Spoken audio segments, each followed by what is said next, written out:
Most people think a healed empath becomes softer, kinder, more open to the world.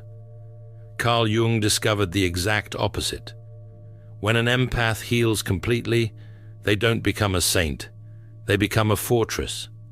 Jung called this shadow integration, and it terrified him because he realized something dangerous. The person who once absorbed everyone's pain, who felt everything, who carried the weight of every room they entered, suddenly stops. They stop absorbing, they stop carrying, they stop bending. And when that happens, Jung discovered, they become the most psychologically powerful people on earth. What happens when the person who feels everything finally decides to stop letting it destroy them? Jung's clinical files reveal a pattern he documented across dozens of cases. Empaths arrived at his Zurich practice carrying identical wounds. They had spent their entire lives serving as what Jung called emotional shock absorbers for toxic families, manipulative partners, and dysfunctional social systems. They absorbed rage so others could stay calm. They absorbed pain so others could avoid discomfort. They absorbed chaos so others could maintain their illusions of peace. Jung observed something that made his hands shake as he wrote his notes. These empaths weren't just surviving abuse, they were cataloging it. Every betrayal, every manipulation, every lie, every emotional attack had been recorded in their minds with surgical precision. They knew their abusers' triggers, insecurities, deepest fears, and hidden motivations better than the abusers knew themselves. They had mapped emotional patterns, identified psychological weaknesses, and documented behavioral cycles with an accuracy that stunned Jung. And they had never used this knowledge, not once, until something pushed them past their breaking point. Jung realized the unhealed empath exists in a state of compulsive giving. They can't say no. They can't establish boundaries. They can't protect their own energy because they've been conditioned to believe their value comes from serving others. Society teaches empaths that their sensitivity is a gift meant to heal the world. Religious traditions tell them to turn the other cheek, to forgive endlessly, to sacrifice themselves for others. Family systems exploit their willingness to absorb dysfunction so everyone else can avoid dealing with their own shadows. The unhealed empath becomes a psychological dumping ground, accepting toxic emotional waste from everyone around them, while their own inner world slowly suffocates under the weight of absorbed pain. Jung documented how this pattern destroys empaths systematically. First, they lose connection to their own emotions because they're too busy processing everyone else's feelings. Then, they lose their ability to trust their own perceptions because manipulators gaslight them constantly.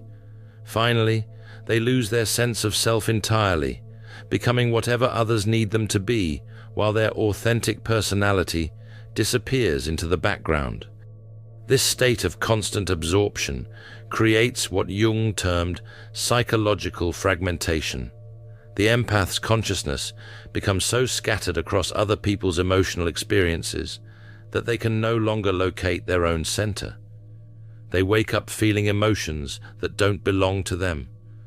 They carry anxiety about problems that aren't theirs to solve. They experience guilt about boundaries they haven't even set yet. Jung observed that unhealed empaths often describe feeling like they're living someone else's life, watching themselves go through motions without any real sense of agency or choice. This fragmentation makes them perfect targets for manipulation because they've lost the internal compass that would normally guide them away from danger. But Jung discovered that empaths possess a hidden psychological mechanism that activates under extreme duress. He called it the clarity event. This moment occurs when the empath's pattern recognition system finally overwhelms their need to believe the best in people. Usually, a deep betrayal triggers this awakening. The empath discovers infidelity, financial manipulation, or emotional abuse from someone they trusted completely. What makes it devastating isn't the betrayal itself. It's the realization that they saw the signs all along and ignored them. They watched the micro-expressions that revealed lies. They felt the energetic shifts that indicated deception. They sensed the emotional incongruence that exposed hidden agendas, but they dismissed their own accurate perceptions because they wanted to believe in the person's goodness. The clarity event happens when this cognitive dissonance becomes unbearable. The empath can no longer deny what they've known all along. And in that moment, Jung observed, something fundamental shifts in their psychology. Most people expect empaths to cry, to scream, to fall apart emotionally when they finally acknowledge the truth. Their abusers certainly expect that response. Manipulators are prepared for emotional chaos because they've successfully triggered it before. What happens instead is something that terrifies everyone involved. The empaths become unnaturally calm. Their emotional reactivity disappears completely. Jung described this transformation as the moment the victim realizes they've been playing chess while everyone else thought it was checkers. The healed empath stops trying to convince others of the truth. They stop explaining their perceptions. They stop defending their reality. They simply begin to use the database they've been building for years. And Jung documented what happened next as the most chilling psychological transformation he ever witnessed in his clinical practice. The healed empath develops what Jung called differentiated perception. This isn't anxiety or paranoia.